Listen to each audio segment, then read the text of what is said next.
Die volgende insetsel is verpak vir Radio Fynbos deur Nadine Karsten van Viva Afrikaans. Nadine is 'n onderwystaalkundige by Viva Afrikaans en sy toer met taal weekliks net hier op Radio Fynbos. Tref en trap die koppelteken jou? Hoekom skryf ons soms tref en trap sonder enige koppeltekens, maar ander kere tref en trap met koppeltekens? In die sin, ek trap die randsteen van die sypaadjie mis, val in die straat en 'n vyjandige gesinde motoris tref en trap my, word die woorde tref en trap tipies saamgebruik, maar dit bly steeds afsonderlike woorde, meer spesifiek werkwoorde. En volgens reël 15.1 in die 2017 AWS word afsonderlike woorde losgeskryf. Die oomblik wat ons hierdie ongekoppelde woordgroep met 'n naamwoord soos ongeluk verbind, moet koppeltekens volgens reël 12.21 in die 2017 AWS gebruik word. Dit wil sê, tref, koppelteken en koppelteken trap, koppelteken ongeluk. Hoewel ons die laaste koppelteken voor ongeluk sou kon weglaat en ongeluk teenoor trap kon skryf. In so 'n woordgroep samestelling is ongeluk die kern en bepaal dit die woordsoort van die hele verbinding. Die hele woordgroep samestelling tref en trap ongeluk is vervolgens op woordsoort vlak 'n naamwoord.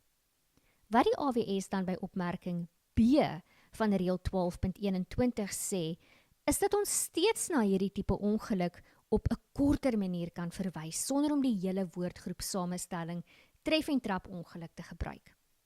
Ons kan die woordgroep samestelling met ander woorde inkort deur die woorddeel ongeluk weg te laat.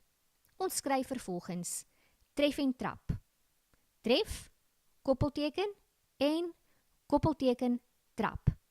Om aan te dui dat dit 'n inkorting van die woordgroep samestelling tref en trap ongeluk is en dat 'n mens steeds betekenisgewys na 'n ongeluk verwys en die woord as 'n naamwoord gebruik. 'n Voorbeeld waarin so 'n inkorting voorkom is: net buite die dorp was daar 'n tref en trap. Kom ons kyk na nog 'n voorbeeld. Dieselfde patroon word ook by bak en brou waargeneem. Al vorm dit 'n woordgroep, deurdat die woorde dikwels saam voorkom, word elke woord as 'n afsonderlike woord, meer spesifieke werkwoord gebruik, waar geen koppeltekens vereis word nie. Luister na die volgende sin. Die kombuis is 'n plek waar daar gebak en gebrou word en nuwe resepte ontstaan.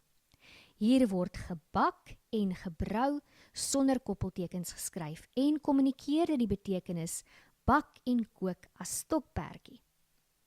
Die woordgroep bak en brou kan wel deel van 'n woordgroep samestelling vorm. Dink aan bak en brou wat met aktiwiteite verbind, om bak en brou aktiwiteite, 'n woordgroep samestelling wat op woordsoort vlak 'n naamwoord is, te vorm. Hier sal ons koppeltekens tussen al die dele gebruik. Bak, koppelteken en koppelteken brou, koppelteken aktiwiteite. Luister gerus na hierdie woordgroep samestelling in die volgende voorbeeld.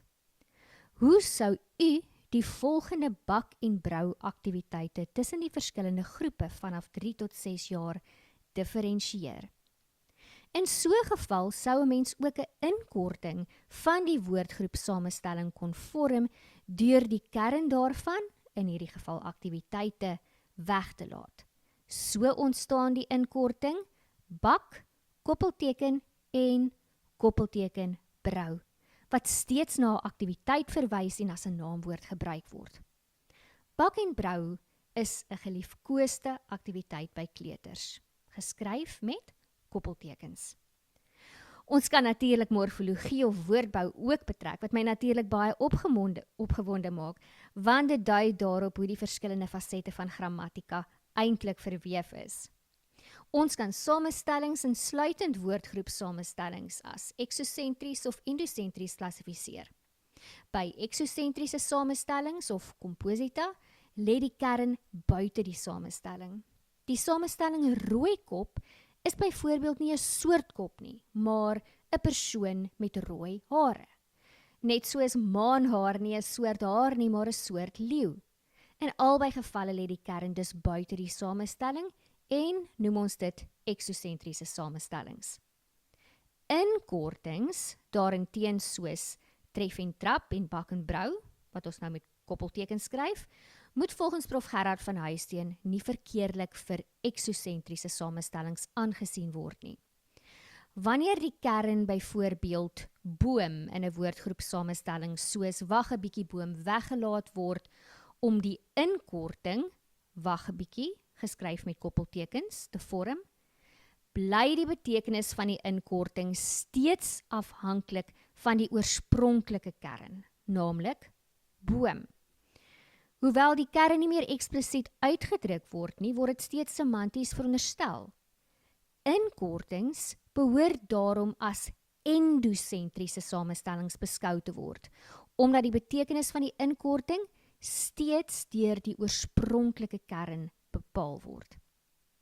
Wat ons vandag gesien het, is dat elke koppelteken 'n storie vertel oor hoe 'n woord ontstaan en funksioneer. En om daardie stories raak te sien, is presies waaroor die Toer met Taal reeks handel. Ons gesels weer volgende week. Totsiens!